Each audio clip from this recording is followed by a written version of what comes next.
Somebody's on your line. Hello students, myself Vikas Kumar Singh, Faculty of Chemistry from Cosmic Educare। तो आज हम solid state का lecture 3 करेंगे, ठीक है, जो कि बहुत इंपॉर्टेंट है। हम लेक्चर 2 तक कंप्लीट कर चुके हैं। आज सॉलिड स्टेट का हम स्टार्ट करने जा रहे हैं लेक्चर 3, ठीक है। तो हम एक यूनिट क्यूबिक यूनिट सेल का एक पार्ट कंप्लीट कर लिए थे, सिंपल क्यूबिक यूनिट सेल, ठीक है। तो हम दूसरा यहाँ पे हम स्टार्ट करने जा रहे हैं लेक्चर 3 सॉलिड स्टेट का, सॉलिड स्टेट का लेक्चर 3, ठीक है। तो हम यहाँ पे स्टार्ट कंप्लीट हो गया था, पहला जो हमारा था वो कंप्लीट हो गया था सिंपल क्यूबिक यूनिट सेल, ठीक है, ये हम कंप्लीट कर चुके थे।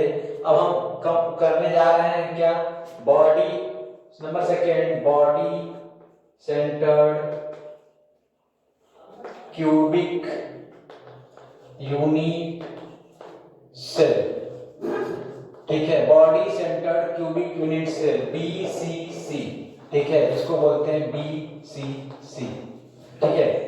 इसका मतलब क्या है, बॉडी का मतलब हम बता चुके हैं कि जो एटम्स अरेंज होंगे वो कॉर्नर पे होंगे और पूरे बॉडी के सेंटर पे होंगे, ठीक है। तो हम पहले स्ट्रक्चर बना लेते हैं, फिर उसके बाद इसको डिस्कस करेंगे। एक हम क्यूबिक यूनिट सेल बना लेते हैं।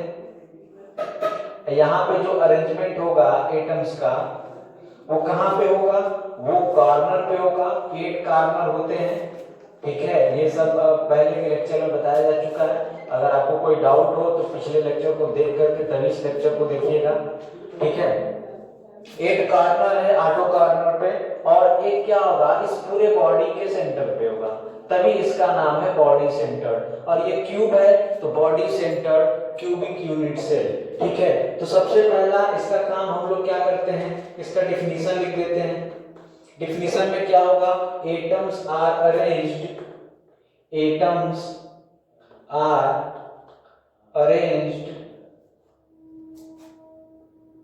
at the corner and at the each corner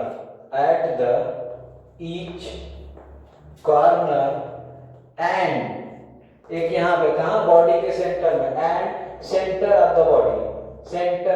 of the body, body के सेंटर पे होगा, ठीक है। इसको बोलते हैं body centre cubic unit cell, हर एक कॉर्नर पे और एक सेंटर पे। दूसरी बात यह है कि यहाँ पे जो एटम्स होंगे, जो एडजेसेंट एटम्स होंगे, वो आपस में एक दूसरे को टच नहीं करेंगे, ठीक है। बहुत इंपॉर्टेंट बात है, ये आपस में एक दूसरे को टच नहीं करेंगे, सिंपल वाले में टच करेंगे। एडजेसेंट एटम, जो सिंपल का एडजेसेंट एटम होता है, ये वाला इसको टच करेगा, ये वाला इसको, ये वाला इसको, ये वाला इसको नहीं करेगा सिंपल में। बॉडी सेंटर्ड में ये दोनों टच नहीं करेंगे, ठीक है। हम यहाँ पे लिख सकते हैं कि एडजेसेंट एटम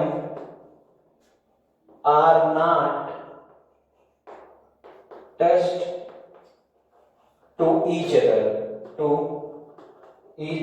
अदर, जो बगल के एटम होंगे वो आपस में एक दूसरे को टच नहीं करेंगे, लेकिन जो इस बॉडी के सेंटर का जो एटम होगा वो हर एक कॉर्नर को टच करेगा, ठीक है। लेकिन जो इस बॉडी का जो सेंटर का एटम होगा वो हर एक कॉर्नर को टच करेगा। अगर इसको ऐसे उभरता हुआ दिखाएं, ये और बड़ा होगा, ये बड़ा होगा, तो इमेजिन कीजिए कि एक समय ऐसा आएगा कि ये जो बॉडी का सेंटर है ये सब जाकर के इसको क्या करेंगे, टच करेंगे।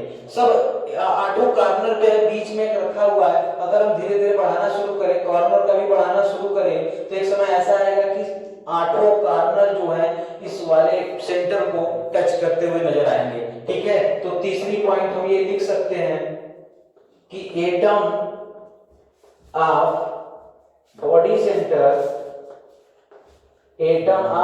Centre are touched to all the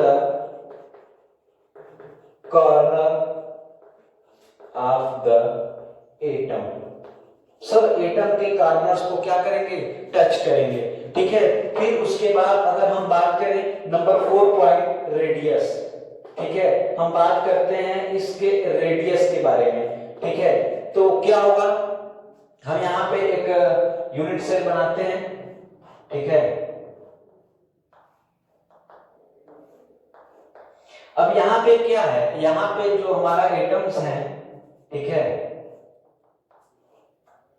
अब यहाँ पे हमारा जो एटम्स है वो क्या हो जाएगा, ये बॉडी के सेंटर पे है और यहाँ पे है और यहाँ पर, मतलब इस बॉडी के सेंटर पे। ठीक है, इसको हम अच्छे से बना लेते हैं। और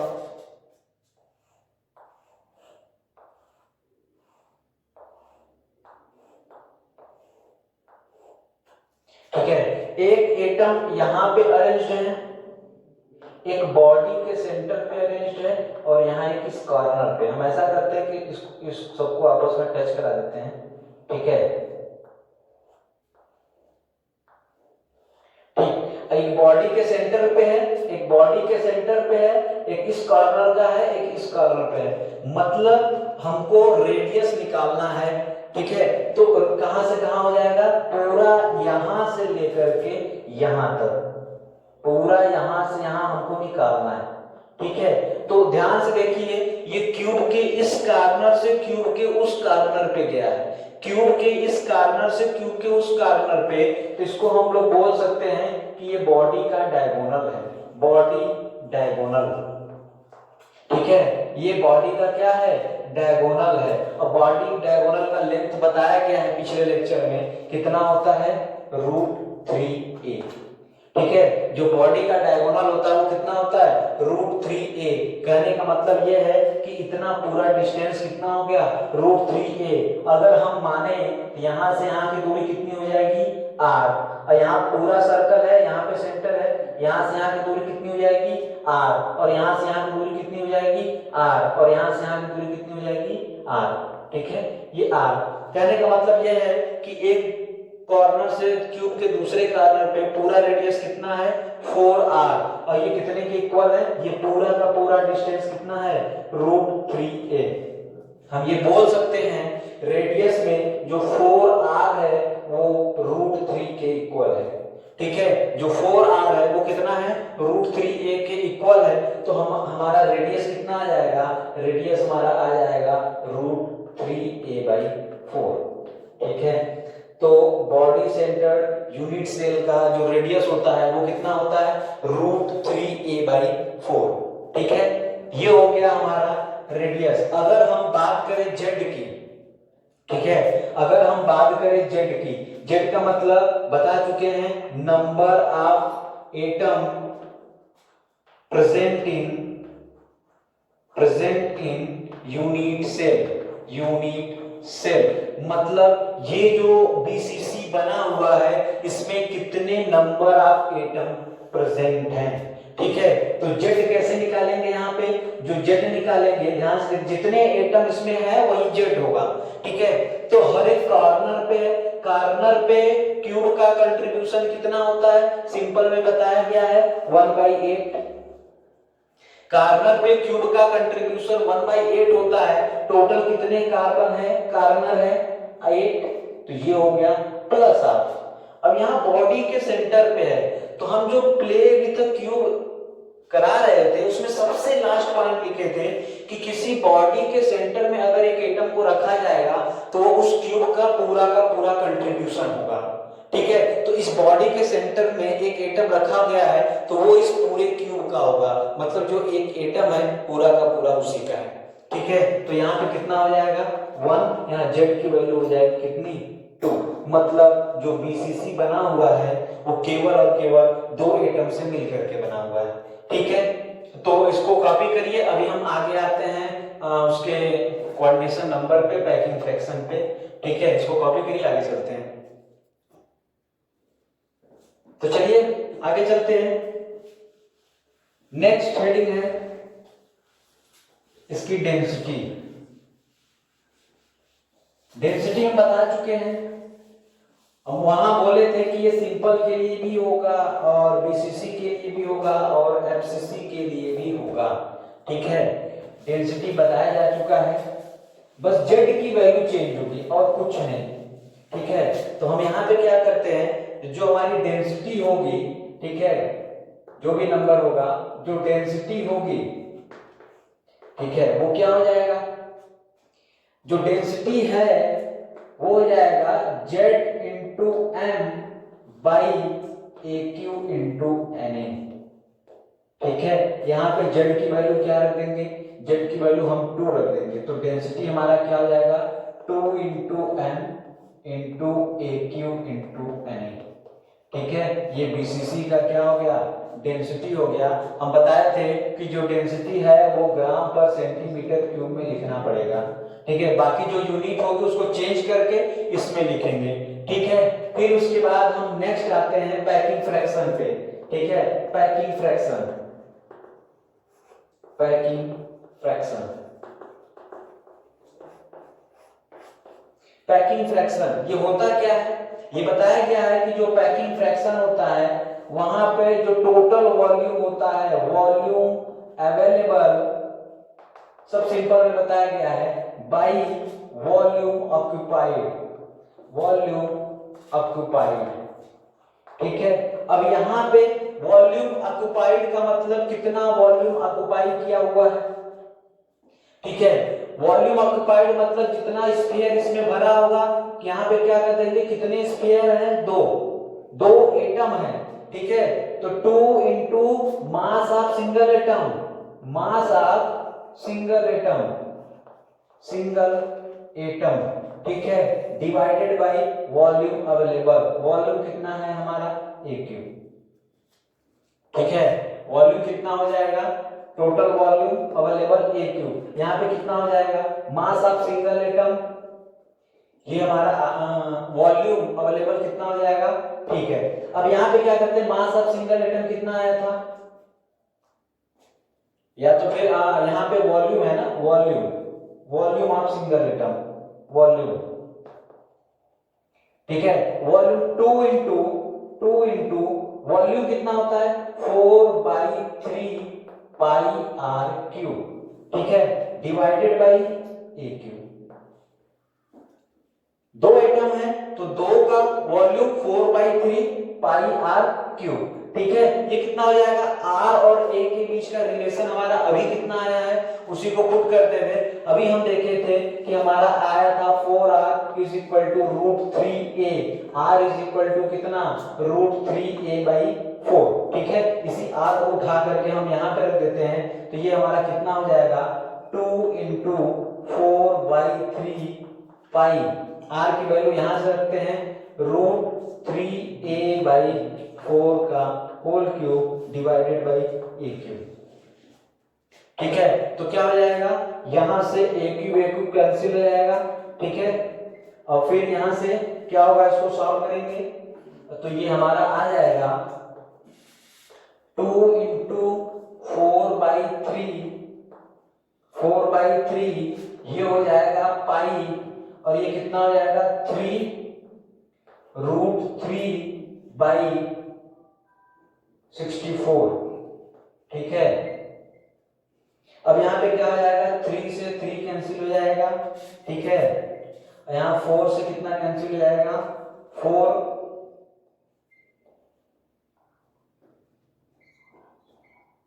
16 हो जाएगा, और ये कितना हो जाएगा 8 हो जाएगा। ठीक है, अब बचा कितना हमारा, ये बचा π√3/8। ठीक है, ये हमारा बचा π√3/8।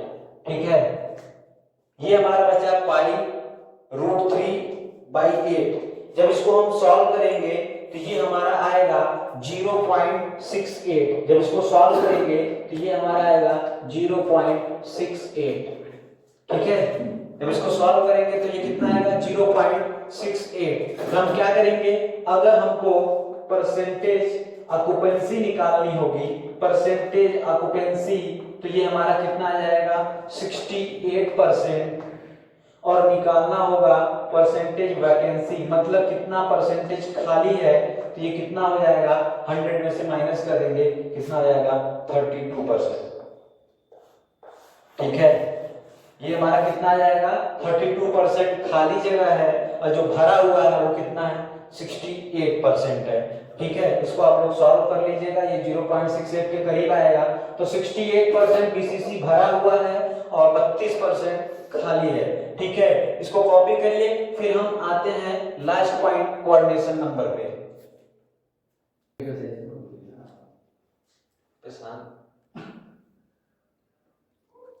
चलिए तो फिर आगे चलते हैं। ठीक है, अब कोऑर्डिनेशन नंबर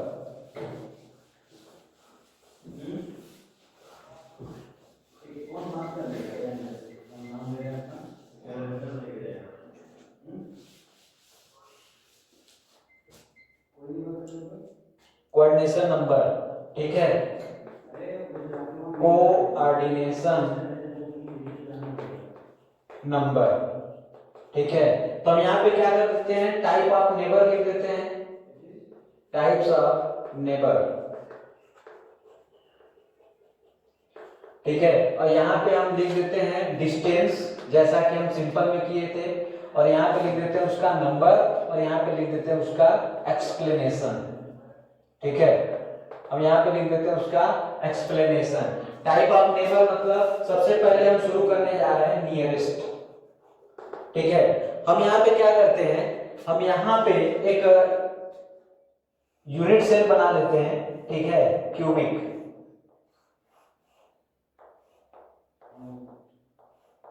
ठीक है, अब यहाँ पे क्या होगा, यहाँ पे जो एटम्स अरेंज्ड हैं, यहाँ पे जो एटम्स अरेंज्ड है वो कहाँ होगा, कॉर्नर पे होगा, और क्या होगा, बॉडी के सेंटर पे होगा। ठीक है, ये बॉडी के सेंटर पे हो गया। हम एक को बेस मानते हैं। अब इसके नियरेस्ट कौन है? ठीक है, अब इसके नियरेस्ट कौन है? अगर हम बात करें इसके नियरेस्ट की, ठीक है, अगर हम बात करें इसके नियरेस्ट की, तो इसका जो नियरेस्ट होगा वो बॉडी का सेंटर ही होगा। ठीक है, वो क्या होगा, वो बॉडी का सेंटर ही होगा। यहां से यहां की दूरी a है, और यहां से यहां की दूरी देखते हैं, इस कॉर्नर से क्यूब के इस कॉर्नर की दूरी कितनी है, √3a। इस कॉर्नर से इस कॉर्नर की दूरी कितनी है, √3a, और यहां से उसका आधा कितना हो जाएगा, यहां से यहां की दूरी कितनी हो जाएगी, √3a/2। यहां से यहां की दूरी a है, लेकिन ये उससे नजदीक है, कितना, √3a/2। यहां से यहां की दूरी √3a है, अभी हमने देखा है, लेकिन ये उसका आधा, ये बॉडी के सेंटर पे है, तो जाहिर सी बात है यहाँ और यहाँ के डिस्टेंस क्या होगा, इक्वल होगा, तो उसका आधा कितना हो जाएगा, √3a/2। तो यहाँ पे डिस्टेंस कितना है, √3a/2 पे। ठीक है, हम बात करें कि ऐसे इस कॉर्नर पे कितने होंगे। देखिए, ये जो कॉर्नर है वो 8 क्यूब को अपने पास रखता है, मतलब ये यहाँ का जो एटम है उससे 8 क्यूब लगे होते हैं। तो इस अगर एटम से एक क्यूब के सेंटर पे एक मिल रहा है, तो इससे 8 क्यूब जुड़े होंगे, तो कितना हो जाएगा, 8 से मल्टीप्लाई, 8 से मल्टीप्लाई। सेंटर में एक एटम है, वो कॉर्नर पे है, इस कॉर्नर से 8 क्यूब अटैच होते हैं। जब एक कॉर्नर से एक बॉडी का सेंटर पे एक मिल रहा है, तो इसी तरीके से इससे अटैच्ड 8 क्यूब होंगे। तो एक इस बॉडी के सेंटर पे, एक इस बॉडी के सेंटर पे, इस बॉडी के सेंटर पे, ऐसे करते करते हमको नंबर कितने मिल जाएंगे, 8। ठीक है, तो हमारा बीसीसी का जो कोऑर्डिनेशन नंबर जो नियरेस्ट होगा वो कितना होगा, 8। एक्सप्लेनेशन क्या देंगे, one atom at each body center, so there are 8 cube are attached to a single corner। एक कॉर्नर से 8 क्यूब अटैच्ड हैं, तो एक क्यूब के बॉडी के सेंटर पे एक मिल रहा है विद डिस्टेंस √3a/2, तो 8 क्यूब में कितने हो जाएंगे, 8। ठीक है, अब इसके हम अगला नियरेस्ट में चलते हैं, नेक्स्ट नियरेस्ट। और नेक्स्ट नियरेस्ट मतलब n और n, इसका अगला नियरेस्ट क्या हो जाएगा, वही जो हम सिंपल में पढ़े थे, उसका अगला नियरेस्ट हमारा ये हो जाएगा, कितनी दूरी पे, a दूरी पे, ठीक है, कितने दूरी पे, a, मतलब कि एक, ये क्या है, ये एज है, ये एज लेंथ है, मतलब एक कॉर्नर से एक एज पे एक मिल रहा है, तो इस कॉर्नर से जितने एज पास होंगे वही उसका नेक्स्ट नियरेस्ट कोऑर्डिनेशन नंबर होगा, ठीक है। तो एक कॉर्नर से क्यूब में कितने एजेस पास होते हैं, 6, ठीक है, कितने होते हैं, 6, देखते हैं, एक, ये भी इसकी दूरी कितनी है, a है, इसका भी दूरी कितना है, a है, इसी तरीके से बगल वाला क्यूब भी होगा, इसका दूरी कितना होगा, a होगा, ऐसे ही ऊपर वाले की दूरी कितनी होगी, a होगी, ऐसे ही इधर वाले की दूरी कितनी होगी, a, सबका डिस्टेंस क्या है, सबका डिस्टेंस a ही है। अब कितने पास हो रहे हैं, 6, तो यहाँ पे नंबर कितना हो जाएगा, 6, ठीक है। इसका एक्सप्लेनेशन क्या देंगे, इसका एक्सप्लेनेशन देंगे कि 1 एटम एट ईच एज, एक एटम हमको हर एक एज पे मिल रहा है, ठीक है, 1 atom at each edge, so there are 6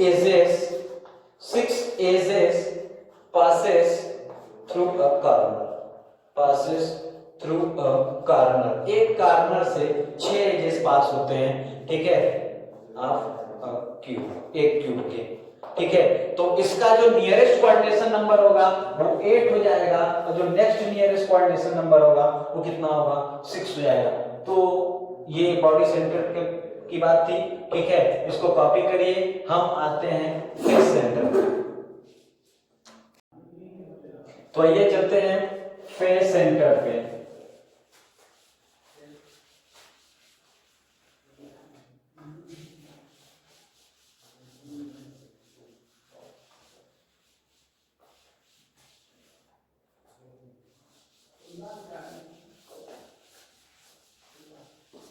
face centre cubic unit cell, तीसरा है हमारा एफसीसी, एफसीसी, ठीक है, face centre cubic unit cell, ठीक है। तो सबसे पहले हम क्या करते हैं, face centre cubic unit cell बनाते हैं, ठीक है। फेस सेंटर का मतलब पहले भी बताया जा चुका है, ठीक है, कि जो एटम्स अरेंज होंगे वो कॉर्नर पे होंगे, और कहां पे होंगे, फेस के सेंटर पे होंगे, ठीक है। तो ये रहा आपका 8 कॉर्नर, ठीक है, ये है 8 कॉर्नर, ठीक है। अब यहाँ पे 6 फेसेस होते हैं, तो 6 फेसेस हैं, तो 6 फेसेस के सेंटर पे एक एक एटम होंगे, ठीक है। ये रहा ऊपर का फेस, इसके सेंटर पे एक एटम, नीचे का फेस या इसके सेंटर पे एक एटम, राइट साइड का जो फेस है इसके सेंटर पे एक एटम, और लेफ्ट साइड जो फेस है यहाँ पे इसके, ठीक है, एक फ्रंट और एक बैक। ये है हमारा फ्रंट के सेंटर पे एक एटम, और ये है बैक के सेंटर पे एक एटम, ठीक है। तो ये है हमारा फेस सेंटर क्यूब है, क्यूबिक यूनिट सेल, ठीक है। हम क्या करते हैं यहाँ पे इसका नंबर 1 डिफिनीशन, इसको डिफाइन कर लेते हैं कि कैसे इसको हम डिफाइन करेंगे। यहाँ पे जो एटम्स है वो कॉर्नर पे है और फेस के सेंटर पे है, तो यहाँ हम लिख देते हैं कि एटम्स आर अरेंज्ड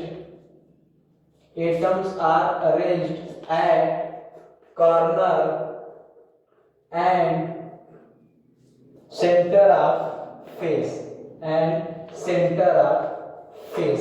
फेस के सेंटर पे, ठीक है, और सभी 8 कॉर्नर पे एक एटम प्रेजेंट है, इसको बोलेंगे face centre cubic unit cell, ठीक है। फिर इसके बाद दूसरा नंबर, यहाँ पे जो एटम्स हैं आपस, एडजेसेंट एटम है, वो आपस में एक दूसरे को टच नहीं करेंगे, ठीक है। Adjacent corner atom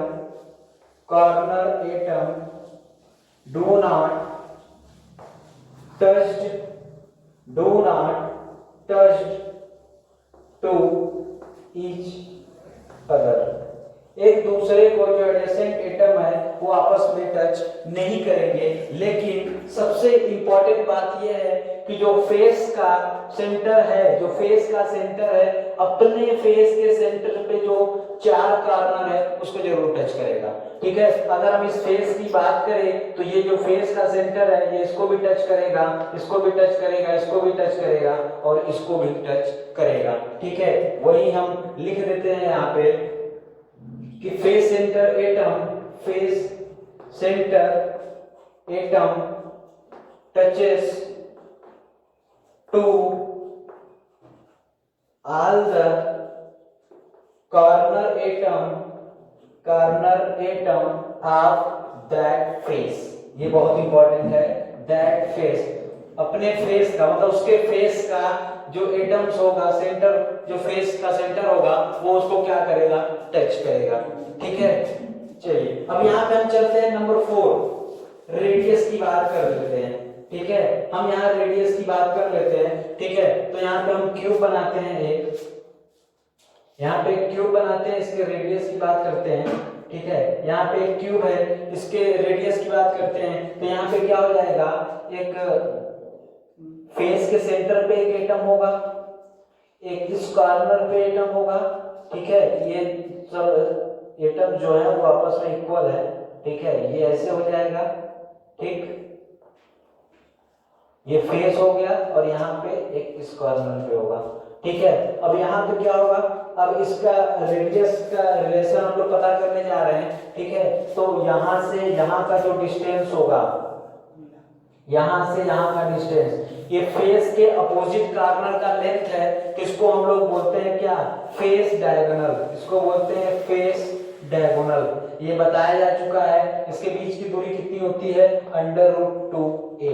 face diagonal का जो लेंथ होता है √2a होता है। ये पिछले लेक्चर में बताया जा चुका है, अगर आपको कोई भी थोड़ा बहुत डाउट हो तो पिछला लेक्चर जरूर देखें। ठीक है, अब यहाँ से यहाँ का डिस्टेंस कितना है, यहाँ से यहाँ का डिस्टेंस है r, यहाँ पे ये सेंटर हो गया, ये भी है r और ये भी है r और यहाँ भी क्या हो जाएगा, r।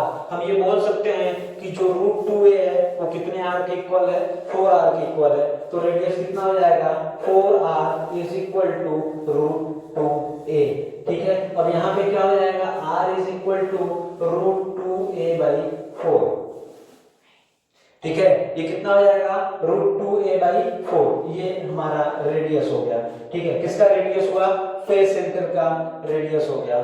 ठीक है, अगर हम बात करें इसके डेंसिटी की, ठीक है, अगर या तो फिर हम जेड की बात कर लेते हैं, Z number of unit cell.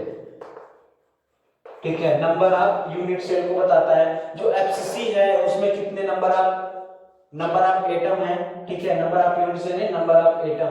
ठीक है, नंबर ऑफ एटम्स, कितने नंबर ऑफ एटम है, मतलब कितने नंबर ऑफ एटम से मिलकर के ये एफसीसी बना हुआ है। ठीक है, तो सबसे पहले बात, ये कॉर्नर पे है तो इसका कंट्रीब्यूशन कितना है, 1/8। ये हम सब में पढ़े हैं, 1/8 है कितना, 8 प्लस। अब यहाँ पे एक फेस के सेंटर पर एक एटम है। ठीक है, पिछले लेक्चर में बताया गया है कि अगर फेस के सेंटर पे एक एटम को रखा जाए, फेस के सेंटर पे अगर एक एटम को रखा जाए तो उसका कंट्रीब्यूशन 1/2 होता है, आधा इधर चला जाएगा, आधा उधर। ठीक है, अगर किसी एक, अगर यहाँ पे हम एक क्यूब और बना दे, यहाँ पे एक क्यूब हम और बना दे, ठीक है, ये ऐसे हम एक क्यूब बना देते हैं। ठीक है, ये हमारा एक क्यूब है। अब यहाँ पे ये जो फेस दिख रहा है, यहाँ पे ये जो फेस दिख रहा है, ठीक है, ये फेस भी एक दूसरे से कॉमन है। अगर यहाँ पे एक एटम को रख दे तो ये आधा इधर चला जाएगा, आधा इसका होगा। ठीक है, तो कंट्रीब्यूशन इसका कितना है, 1/2। ठीक है, और ऐसे कितने फेस हैं, ऐसे कितने फेस हैं, 6 फेसेस हैं, 1 2 3 4 5 6, तो मल्टीप्लाइड में कितना हो जाएगा, 6। ये कितना हो जाएगा, 1 और ये कितना हो जाएगा, 3। 1 + 3 कितना, 4। तो z = कितना हो जाएगा, 4। ठीक है, मतलब जो फेस सेंटर्ड है उसमें कितने नंबर ऑफ एटम से मिलकर के बना हुआ है, 4। ठीक है, हम आते हैं नेक्स्ट अगले पॉइंट पे, नंबर 6, डेंसिटी। ठीक है, हम आते हैं डेंसिटी पे। डेंसिटी वही होगा, ठीक है, बस जेड का जेड की जगह क्या हो जाएगा 4। जो डेंसिटी होती थी वो कितना होता है Z into M by A cube into N A. ठीक है, ये सबके लिए कॉमन होगा, चाहे सिंपल हो चाहे बीसीसी हो चाहे एफसीसी हो, बस जेड की जगह क्या हो जाएगा 4 into molar mass by is length into Avogadro's number, ये हो जाएगा उसकी डेंसिटी। ठीक है, तो ये 6 पॉइंट कवर कर लिए हैं। अब हमारा बचा है पैकिंग फ्रैक्शन और कोऑर्डिनेशन नंबर। ठीक है, इसको कॉपी करिए फिर हम आगे चलते हैं। चलिए तो आगे चलते हैं। पैकिंग फ्रैक्शन, कितना परसेंटेज फेस सेंटर्ड खाली है, कितना परसेंटेज भरा हुआ है। ठीक है, उसी को हम लोग बोलते हैं पैकिंग फ्रैक्शन। वॉल्यूम जितना अवेलेबल है डिवाइड नीचे रहेगा और जितना भरा हुआ है वो कहाँ ऊपर। कितना भरा हुआ है 4 क्या है 4 स्क्वायर से वॉल्यूम ले लेंगे उसका। ठीक है, पैकिंग फ्रैक्शन, पैकिंग फ्रैक्शन। ठीक है, कितना हो जाएगा, ये हो जाएगा वॉल्यूम अवेलेबल।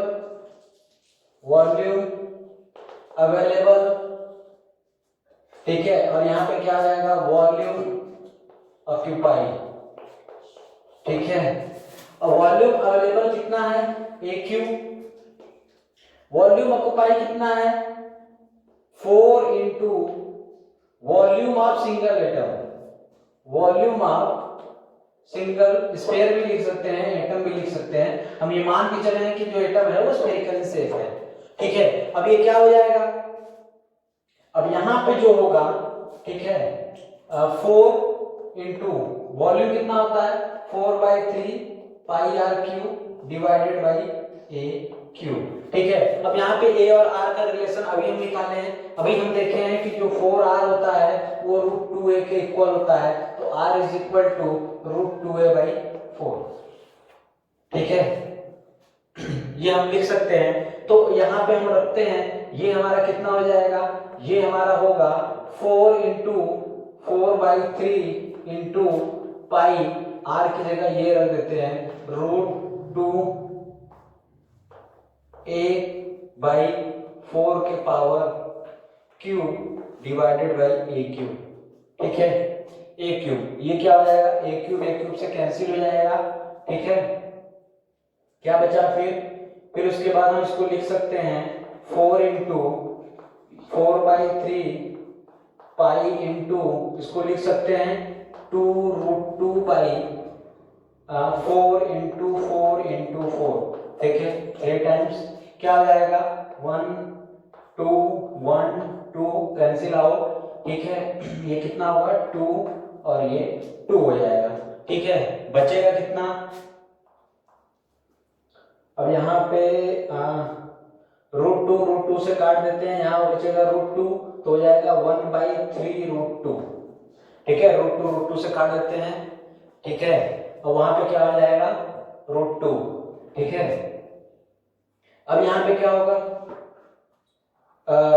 इसको हम सॉल्व करते हैं।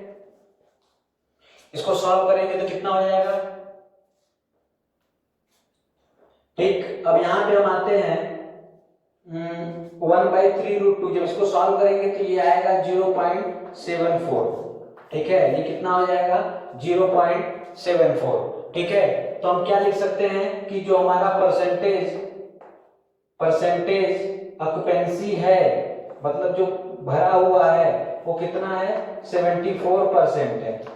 ठीक है, और जो परसेंटेज वैकेंसी है, मतलब कितना परसेंटेज खाली है, वो कितना हो जाएगा 26%।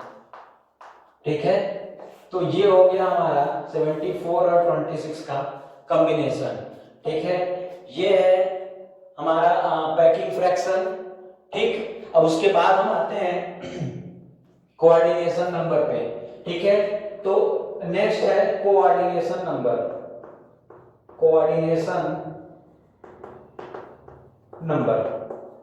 ठीक, तो एफसीसी का कोऑर्डिनेशन नंबर कितना होगा, हम यहां पे लिख देते हैं टाइप ऑफ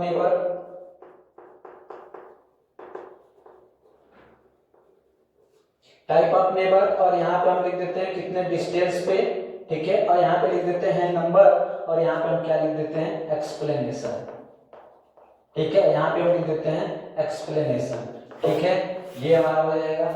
अब यहाँ पे टाइप ऑफ नेबर में पहला हम स्टार्ट करने जा रहे हैं नियरेस्ट, ठीक है, नियरेस्ट एन, कितनी दूरी पे, ठीक है। अब यहाँ पे ध्यान से समझिएगा, हम यहाँ बनाने जा रहे हैं एक यूनिट सेल जो कि फेस सेंटर्ड को फॉलो करेगा,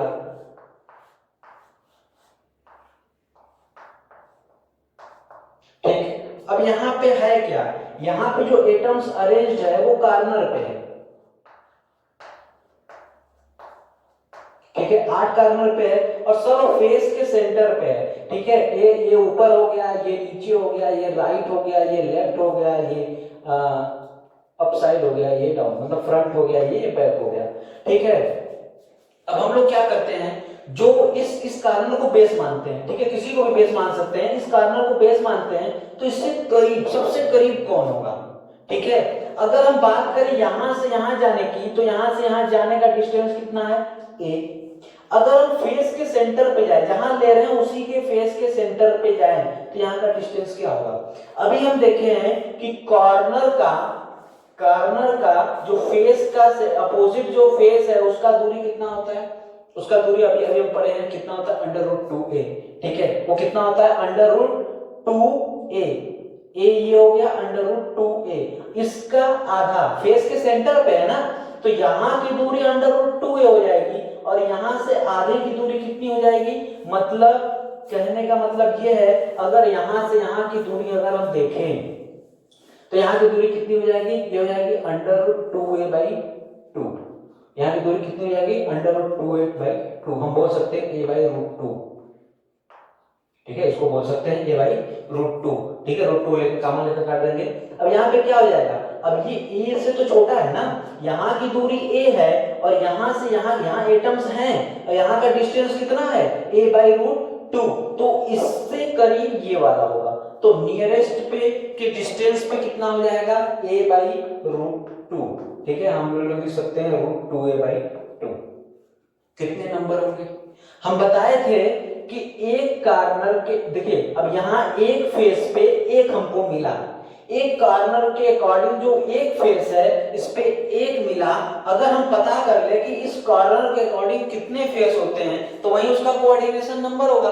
हम पिछले लेक्चर में बताए थे कि एक कॉर्नर के अकॉर्डिंग 12 फेसेस होते हैं, ठीक है, हम बना करके भी दिखाए थे, एक कॉर्नर के अकॉर्डिंग 12 फेसेस होते हैं, तो एक फेस पे अगर एक एटम मिल रहा है तो 12 फेसेस पे कितने मिलेंगे, 12 एटम मिलेंगे, ठीक है। तो हमारा इसका कोऑर्डिनेशन नंबर कितना हो जाएगा 12, ठीक है। एक कॉर्नर के एक फेस के सेंटर के अकॉर्डिंग एक मिल रहा है, तो ऐसे इस कॉर्नर के अकॉर्डिंग 12 फेसेस होते हैं, तो हमारा हर एक पे एक एक मिल जाएगा, तो टोटल कितने होंगे 12। इसके बाद हम लोग एक्सप्लेनेशन कैसे लिखेंगे, one atom eight each face center, so there are 12 faces passing through a corner, एक कॉर्नर से 12 फेसेस होते हैं, ठीक है, तो उसका कोऑर्डिनेशन नंबर कितना हो जाएगा 12, ठीक है। फिर उसके बाद हम लोग चलते हैं नेक्स्ट नियरेस्ट पे, ठीक है, उसके बाद हम लोग चलते हैं नेक्स्ट नियरेस्ट, जिसको हम लोग बोले एन, ठीक है। नेक्स्ट नियरेस्ट कितना हो जाएगा, अब हम लोग ध्यान से देखते हैं, जो नेक्स्ट नियरेस्ट होगा वो पुराना वाला ही होगा, ये दूरी कितनी हो जाएगी एक एज पे एक है, अभी से पिछले बताए थे कि इस कॉर्नर के अकॉर्डिंग कितने एज पास होते हैं 6, ठीक है, तो नेक्स्ट नियरेस्ट में इसका कितना हो जाएगा 6, ठीक है। डिस्टेंस कितना होगा एक एज के अकॉर्डिंग ये डिस्टेंस नेक्स्ट नियरेस्ट यही होगा, ठीक है, और ये ए है, इसके अकॉर्डिंग 6 एज पास होते हैं, तो कोऑर्डिनेशन नंबर कितना हो जाएगा 6, ठीक है। ये है नेक्स्ट नियरेस्ट। इसका अगर हम एक्सप्लेनेशन लिखना चाहें तो क्या लिख सकते हैं कि one atom at each edge, so there are there are six edges passes through a corner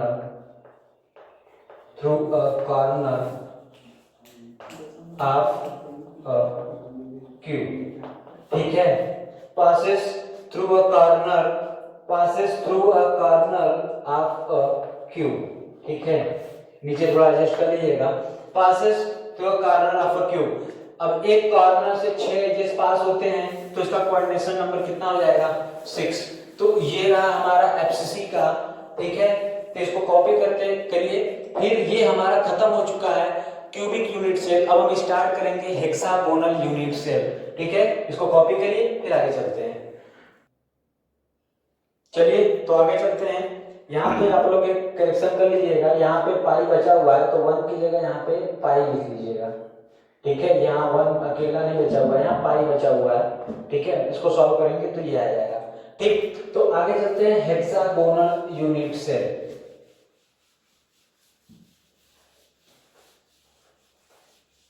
cubic unit cell जो क्रिस्टल लैटिस थे वो 7 टाइप्स के थे, जिसमें से हमको 2 पढ़ने हैं. हमारा पहला क्लियर हो चुका है क्यूबिक यूनिट सेल. ठीक है, अब यहाँ पे क्या हम आगे कवर करने जा रहे हैं? Hexagonal unit cell. ठीक है, तो हमारा नेक्स्ट है हेक्सागोनल यूनिट सेल. ठीक है, HUC हेक्सागोनल यूनिट सेल. ठीक है, तो इसको अगर हम बनाने की कोशिश करें तो कैसे बनेगा? यहाँ पे एक एटम है. ठीक है, अब यहाँ पे इसके जो करीब होंगे वो इस तरीके से एटम लगे होंगे. ठीक है, अगर इस सबके सेंटर को हम जोड़ना शुरू करें, इन सबके सेंटर को अगर हम जोड़ना शुरू करें तो ऐसा होगा. इसी को बोलते हैं हेक्सागोनल यूनिट सेल. ठीक है, अगर हम बनाना चाहें तो ऐसे बना सकते हैं. ठीक है, ऐसे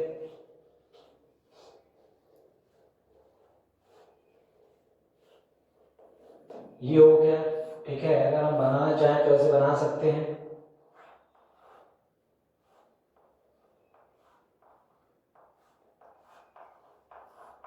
ये हो गया, ये ऐसे और ये ऐसे. ठीक है, ये यहाँ से जुड़ा होगा और ये यहाँ से जुड़ जाएगा. ये है हमारा हेक्सागोनल यूनिट सेल. ठीक है, अब यहाँ पे इसके बीच में एक एटम यहाँ फेस के सेंटर पे होता है, इस फेस के सेंटर पे होता है और यहाँ पे ऐसे होता है. 1 2 3 ऐसे. ठीक है, ये है हमारा हेक्सागोनल यूनिट सेल. ठीक है, अगर हम इसके रेडियस की बात करें तो यहाँ पे क्या हो जाएगा? ये पहला पॉइंट हो गया. ठीक है, और दूसरा पॉइंट क्या हो जाएगा? यही है हमारा हेक्सागोनल यूनिट सेल. यहाँ से यहाँ की दूरी r है, यहाँ से यहाँ की दूरी r है और इसके बीच की दूरी कितना है? a. तो हम यहाँ पे लिख सकते हैं a = कितना? 2r. तो रेडियस कितना हो जाएगा? a/2.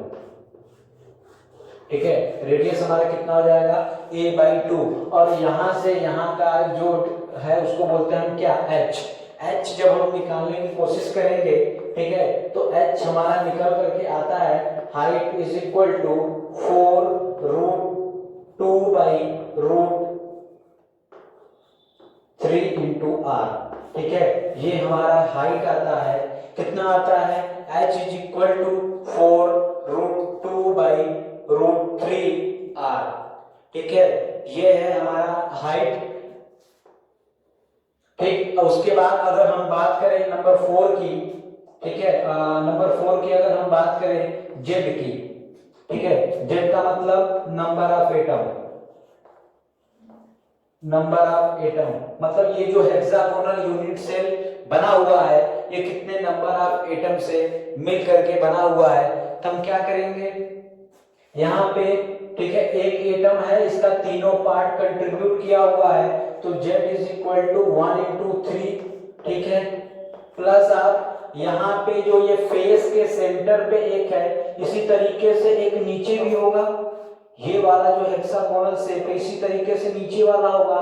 तो इन दोनों का ये क्या हो जाएगा? दीवार हो जाएगा. इस एक तरह से फेस हो जाएगा. तो इसका और इस वाले का कंट्रीब्यूशन कितना होगा? 1/2. इसका एटम का आधा इधर आधा इधर, वैसे इसका ऊपर वाले का भी यही होगा, मतलब 1/2 इसका कंट्रीब्यूशन है, 1/2 इसका कंट्रीब्यूशन है। ठीक है, तो 1/2 कंट्रीब्यूशन है, ऐसे कितने हैं 2, तो मल्टीप्लाइड बाय 2 प्लस आप अब बच्चे ये कॉर्नर के, ठीक है बच्चे ये कॉर्नर के, इसी तरीके से इधर भी, ठीक है इधर भी ऐसे ही हेक्सागोनल होंगे, ठीक है इधर भी ऐसे ही हेक्सागोनल होंगे, मतलब ये जो है कितने पार्ट में डिवाइड है, ठीक है ये जो है वो कितने पार्ट में डिवाइड है, एक पार्ट में, दो पार्ट में, तीन पार्ट में, ठीक है। इसी तरीके से ऊपर भी बना होगा, मतलब 1/3 का कितना आधा, ध्यान से समझिएगा, ये जो पार्ट डिवाइड है ये 3 पार्ट में डिवाइड है, जब उसको फिर से आधा आधा डिवाइड करेंगे, जैसे अगर हम बोले यहाँ पे, ठीक है 1 2 3, इसी तरीके से 1 2 इधर उधर भी डिवाइड होगा, एक ऊपर भी होगा इसका, तो ये कितना हो जाएगा 1/3 का आधा, तो ये कितना हो जाएगा 1/3 का आधा, ये टोटल मिलाकर के कितना हो जाएगा, ये 1/6 हो जाएगा, ठीक है टोटल ये कितना हो जाएगा 1/6। तो ऐसे कितने हैं 6 यहाँ पे हैं, 6 यहाँ पे हैं, तो हम ये बोल सकते हैं कि कंट्रीब्यूशन इसका 1/6 है और टोटल कितने हैं 12, ठीक है ध्यान से समझने की कोशिश कीजिएगा, ये कितना हो जाएगा 3 प्लस ये कितना हो जाएगा 1 प्लस ये कितना हो जाएगा 2, मतलब 3 2 5 1, जेड की वैल्यू कितनी हो जाएगी, जेड की वैल्यू हो जाएगी 6, ठीक है ये हमारा जेड की वैल्यू कितना हो जाएगा 6, ठीक है। अब यहाँ पे ये रेडियस हो गया, ये हाइट हो गया और ये जेड की वैल्यू हो गई, ठीक है। अगर हम बात करें, ठीक है अगर हम बात करें इसके पैकिंग एफिशिएंसी या कोऑर्डिनेशन नंबर की, ठीक है अगर हम बात करें नंबर 5 इसके कोऑर्डिनेशन नंबर की, कोऑर्डिनेशन नंबर, ठीक है कोऑर्डिनेशन नंबर Cn की बात करें तो इसका कोऑर्डिनेशन नंबर कितना होगा, ठीक है मतलब कि अगर जो एक एटम है वो कितने से टच्ड है, ठीक है यहाँ का जो एक एटम है वो यहाँ पे कितना होगा, यहाँ पे 1/6 है, मतलब एक जो है वो 6 लोगों से कंट्रीब्यूट किया हुआ है, ठीक है एक जो है वो 6 लोगों से ऊपर कंट्रीब्यूट किया हुआ है, ऐसे ही नीचे कंट्रीब्यूट करेगा, मतलब एक एटम जो है वो 12 लोगों के करीब में होगा, मतलब नियरेस्ट नेबर कितना हो जाएगा 12, तो इसका कोऑर्डिनेशन नंबर कितना हो जाएगा 12, ठीक है ये कितना हो जाएगा 12। एक एटम जो है वो 1/6 यहाँ पे लिखा मतलब 6 से कंट्रीब्यूट है। अब ऐसे ही दूसरे की बात करें, अगर हम ऊपर इसके चले जाएंगे तो यहाँ पे क्या होगा 6 ऊपर 6 नीचे, यहाँ पे कोऑर्डिनेशन नंबर कितना हो जाएगा 12, ठीक है तो इसको कॉपी करिए। फिर हम आते हैं इसके पैकिंग फ्रैक्शन पे, हम बात करते हैं इसके डेंसिटी की, फिर उसके बाद हम बात कर लेंगे इसकी पैकिंग फ्रैक्शन की, ठीक है। तो डेंसिटी, सबका हम डेंसिटी निकाल रहे हैं तो इसका भी डेंसिटी निकालेंगे, ठीक है सेम कंसेप्ट वही रहेगा, बस ये हेक्सागोनल है तो थोड़ा सा हमको कुछ अलग से कुछ तरीके लेने पड़ेंगे, ठीक है। डेंसिटी होता क्या है, जो डेंसिटी होता है वो मास बाई कितना होता है, मास बाई वॉल्यूम, ठीक है मास कितना हो जाएगा मास, अब यहाँ पे जो मास होगा वो कितना हो जाएगा, कितने एटम से मिलकर के ये बना है, जेड अभी हम निकाले हैं 6 आया है, ठीक है तो ये हो जाएगा 6 into mass of single atom, mass of single atom, mass of single atom, एक सिंगल एटम का निकाल करके जेड जो 6 एटम से मिलकर के बना है डिवाइडेड बाय वॉल्यूम, वॉल्यूम कितना होता है, हेक्सागोनल यूनिट सेल का वॉल्यूम कितना होगा, जो हेक्सागोनल यूनिट सेल होता है उसका जो वॉल्यूम होता है वो, अगर हम बात करें एक हेक्सागन बनाए, ठीक है अगर हम एक हेक्सागन बनाए ऐसे, तो ये 6 इक्विलैटरल ट्रायंगल से मिलकर के बना होता है, ठीक है तो एरिया हमको पता करना पड़ेगा, ठीक है इसका एरिया कितना हो जाएगा, इसका जो एरिया होता है वो होता है √3a बाई, मतलब √3/4a, ठीक है ये कितना होता है √3/4a, ठीक है अब यहाँ पे क्या होगा, यहाँ पे एरिया है, ठीक है, ये एरिया है तो यहाँ पे स्क्वायर कर दीजिएगा, ठीक है। अब यहाँ पे कितने हैं ऐसे, 6 हैं, यहाँ पे 6 हैं तो मल्टीप्लाइड बाई कितना हो जाएगा, 6। तो यहाँ पे हम वॉल्यूम कितना रख लेंगे, यहाँ पे जो हमारा वॉल्यूम होगा वो हो जाएगा 6 इंटू, ठीक है, वॉल्यूम ये हमारा एक का कितना है, एक का हमारा हो जाएगा 3/4 ए स्क्वायर, ठीक है, ये हो जाएगा। और इनटू अभी हम हेक्सागन अभी हम बनाए थे उसमें हाइट भी था, ठीक है, तो उसको हमको हाइट को लेना पड़ेगा, ठीक है। अब यहाँ पे मास ऑफ सिंगल एटम हम सिंपल वाले में निकालना बता चुके थे। अगर 1 मोल है, ठीक है, वो कितने के बराबर होता है, जो 1 मोल होता है वो हमारा ग्राम एटॉमिक मास मतलब m ग्राम के बराबर होता है, ठीक है, n ग्राम। तो जो 1 मोल होता है उसमें कितने एटम होते हैं, Na एटम होते हैं, कितने के, m ग्राम के। तो एक एटम का मास कितना हो जाएगा, एक एटम जो होगा वो m बाई कितना हो जाएगा, Na। तो एक एटम का कितना हो जाएगा, 1/Na, यहाँ पे पुट कर देते हैं तो 6 इंटू ये कितना हो जाएगा, m by Na divided by ये कितना हो जाएगा, 6 इंटू ये कितना हो जाएगा, √3/4 ए स्क्वायर इंटू एच, ठीक है। ये 6 से 6 कैंसिल हो जाएगा तो यहाँ पे हमारी डेंसिटी जो आएगी वो कितना आएगा, हमारा जो डेंसिटी हो जाएगा वो आएगा, ये 4 ऊपर भेज देते हैं इसको, ये होगा 4m बाई 4m, Na नीचे आएगा, ये होगा Na इंटू √3/4 ए स्क्वायर इंटू एच। ये हेक्सागोनल यूनिट सेल का डेंसिटी है, ठीक है। ये हेक्सागोनल यूनिट सेल की क्या है, डेंसिटी है 4m बाई, इसको देख लीजिएगा 4 ऊपर चला जाएगा 4m बाई Na, ठीक है, ये 4 नहीं रहेगा, ये ऊपर चला गया है, ठीक है, ये 4m by Na √3a square into H, ठीक है, ये है डेंसिटी, ठीक है। अब हम आगे चलते हैं, हमारा क्या है नेक्स्ट, हमारा नेक्स्ट है पैकिंग फ्रैक्शन, ठीक है। आते हैं पैकिंग फ्रैक्शन पे, मतलब कितना परसेंटेज ये भरा हुआ है और कितना परसेंटेज ये खाली है। ये पैकिंग फ्रैक्शन क्या होता है, हम बार बार बता रहे हैं, जो पैकिंग फ्रैक्शन होता है वो हमारा होता है वॉल्यूम अवेलेबल डिवाइड, ये नीचे रहेगा और ऊपर रहेगा वॉल्यूम ऑक्युपाई। हम बार बार क्या कर रहे थे, जितने एटम थे, ठीक है, तो हमारा कितना हो जाएगा 6 into volume of single atom, ये हो जाएगा वॉल्यूम ऑफ सिंगल एटम। अब यहाँ पे हेक्सागोनल यूनिट सेल की वॉल्यूम क्या हो जाएगी, ये होता है आपका बेस एरिया इंटू हाइट, ये होता है बेस एरिया इंटू हाइट, ये होता है बेस एरिया इंटू हाइट, ठीक है। बेस एरिया अभी हम निकाले हैं, इसी को बोलते हैं बेस एरिया, यही है हमारा बेस एरिया, ठीक है। इसी को उठा करके पुट करते हैं तो ये कितना आएगा, 6 into volume of single atom, ये कितना हो जाएगा 4/3 पाई r³ डिवाइडेड बाई, ये कितना होगा, बेस एरिया अभी आया है,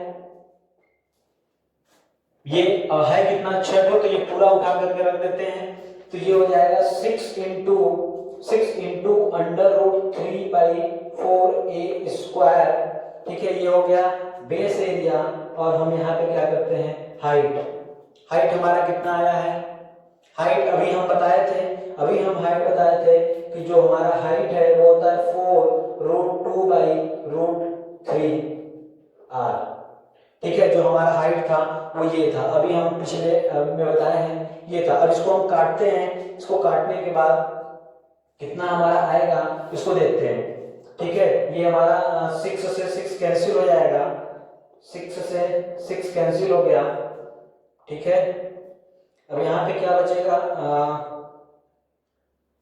ए, अगर हम ए और आर का रिलेशन रख दे, यहाँ पे ए और आर का रिलेशन अभी हमारा क्या था, जो ए और आर का रिलेशन था वो हमारा था ए इज इक्वल टू 2r, मतलब ए इज इक्वल टू 2r, हम यहाँ पे रख देते हैं, ठीक है, हम क्या करते हैं, तो a square is equal to कितना हो जाएगा, a square is equal to 4r square, ठीक है। तो हम यहाँ पे एक लाइन और ऐड कर देते हैं, 4, ठीक है, by 3 pi r cube divided by, यहाँ पे क्या बचेगा, यहाँ पे बचेगा √3 बाई 4, यहाँ पे ए स्क्वायर की जगह लिख देते हैं 4r square into 4 √2 by √3r, ठीक है। अब यहाँ पे क्या बचेगा, ये r क्यूब, ये r स्क्वायर और ये r क्यूब कैंसिल हो गया, ठीक है। अब यहाँ पे हम बात करें और क्या हमारा बच रहा है, यहाँ पे 4 बचा हुआ है, ये 4 और ये 4 आपस में कैंसिल आउट हो जाएंगे, और क्या बचा हुआ है, ये वाला 4 और ये वाला 4 भी आपस में कैंसिल आउट हो जाएगा, ठीक। और क्या बचा हुआ है, ये √3 और ये √3 भी कैंसिल आउट हो जाएगा आपस में, ठीक है। और क्या बचे हुए हैं हमारे, यहाँ पे 3 बचा हुआ है, और यहाँ पे √2 बचा हुआ है। कहने का मतलब क्या है, यहाँ पे हमारा जो बचा हुआ है, अगर इसको हम काटेंगे तो ये हमारा आएगा पाई बाई, ये हमारा बचा हुआ है पाई बाई ये 3 को नीचे भेज देते हैं 3, और यहाँ से बचा हुआ है √2, ठीक है। ये हमारा बचा हुआ है पाई बाई 3√2, अगर इसको हम सॉल्व करेंगे तो ये आएगा 0.74, ये हमारा कितना आएगा 0.74, ठीक है। अगर इसको हम ध्यान से देखें तो ये किसके इक्वल है, ये हमारा इक्वल है FCC के, जो हमारा पैकिंग फ्रैक्शन आ रहा था वो FCC का भी इतना ही आ रहा था, ठीक है। तो जो हेक्सागोनल यूनिट सेल है उसकी पैकिंग एफिशिएंसी और इसकी पैकिंग एफिशिएंसी सेम है। वैसे भी हम कह सकते हैं कि यहाँ पे जो नंबर ऑफ एटम है, ठीक है, या तो फिर ऐसे कर लीजिए कि जो 0.74 वहां आया था, 0.74 यहाँ भी आया है, तो यहाँ पे FCC के ये इक्वल ही है, ठीक है। तो हेक्सागोनल यूनिट सेल और ये FCC face centred cubic unit cell का जो पैकिंग फ्रैक्शन है वो दोनों सेम है, ठीक है। फिर यहाँ से हम यहाँ पे लिख रहे हैं जो परसेंटेज ऑक्यूपेंसी होगी वो हमारा हो जाएगा 74%, और जो परसेंटेज वैकेंसी होगी, मतलब कितना परसेंटेज वो खाली है, वो हम बोल सकते हैं कितना 26%, ठीक है। ये बहुत इंपॉर्टेंट है। ये था हेक्सागोनल यूनिट सेल, ठीक है। ये इसका पैकिंग फ्रैक्शन था जो कि किसके इक्वल है, FCC के इक्वल है, ठीक है। तो यहाँ तक आप लोग पढ़िएगा, ठीक है। इस लेक्चर को हम यहीं खत्म करते हैं, आगे हम स्टार्ट करेंगे क्लोज्ड पैकिंग, ठीक है, 1D 2D और 3D का क्लोज्ड पैकिंग, ठीक है। तो चलिए मिलते हैं अगले क्लास में, थैंक यू।